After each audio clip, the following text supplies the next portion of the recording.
Hi everyone, welcome to Sensei's Backyard again. Oh, I got too many glasses on. We're going to be doing some Ikebana today, which is flower arranging. So this is a very ancient Japanese tradition, still practiced today and all over Japan by all kinds of people. And again, it was just to tell you a little bit about Ikebana. It started in about the year 500 in Japan, and it was a lot of the traditions were brought over from China, and it started with monks who would create really beautiful flower arrangements to put in front of the Buddha statues in the Buddhist temples. So there's a lot of sort of philosophical meaning behind how the different flowers are arranged, and over the centuries, and this has been practiced again for more than 1,000 years, things have been really made into a science. So this is considered a real art form, and people study for years and years and years to become good at it. So if you're interested in finding out more about Ikebana, look online. There's a lot of good resources, but it gets a little intimidating because it's such a science. So we're just going to do a little beginner Ikebana today using some of the flowers we have in the neighborhood right now.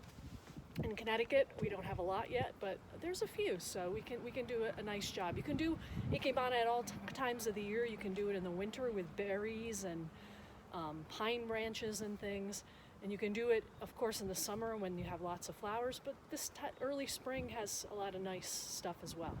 So again, we're going to use 3 elements. We're going to use buds. So this is just a piece of a bush that I snipped. It has little red buds on it, so buds are completely closed flowers or leaves. That's our first element. Our second element is partially open buds or flowers. So this has some open flowers, some buds. It's kind of in the middle. Okay, and then last, we're going to use fully open flowers. So these are all the way open. This is it. They're all the way there. These have been out. This is one of 4 daffodils I have in my backyard. They just kind of grow wildly. We haven't really planted them, and they're the first thing to show of the regular flowers, in addition to all the crocuses and things. And we really like them. We have some little teeny baby ones too, but this is the big one in our yard, and I think it's wild. So 3 things: buds, partially open flowers or flowers with buds, and fully open flowers. Okay, so just to tell you a little bit about the meaning of those things, again, in the traditional Ikebana, buds represent the future, and they're going to point up at the sky. Oops, I dropped my flower. Okay, so buds are the future. They're going to be sprouting in the future. Okay, the half-open buds, or the flowers with buds, represent the present. Okay, so some things are already finished, some things are about to start. It's like kind of a mixture of past and present. And then the fully open flowers, which I think is interesting, represent the past. Okay, so they're done. They've reached their fulfillment as flowers. So future is the buds, present is the half buds or partially open buds, and past is the fully open flowers. So again, in Ikebana, a lot of things come in sets of 3.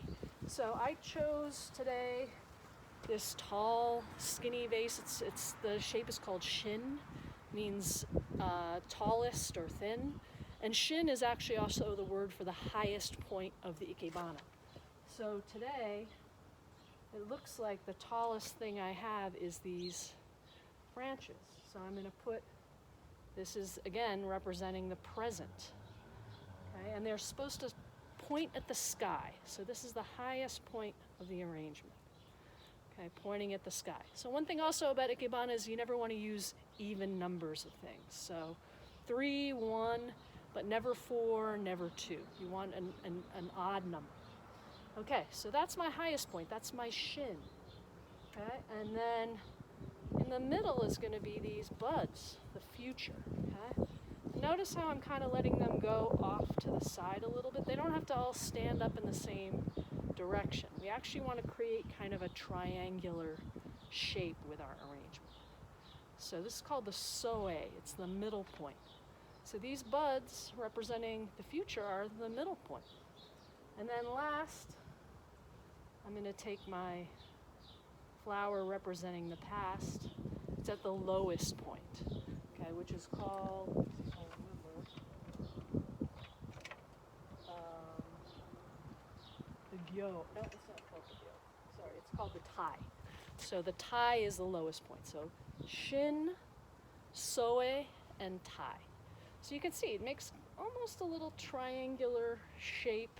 Again, if you look online, there's all these diagrams of degrees and, you know, views from the top, views from the side. So it's very complicated, but this is kind of an interesting, I thought, you know, this is a beginner kind of thrown together. Usually you often want contrasting colors, so maybe I actually have these little tiny baby purple flowers. So I'm going to put them in there too, in the tai position, the lowest position. So it creates a little bit of contrast. It's nice to have different colors. It's just this time of year we don't have that much out. But so here's my beginning arrangement. So I hope everybody, again, you can also do Ikebana in a bowl. So you can just put some water in there and just lay some flowers or branches on the side. You can do it in something big like this with rocks.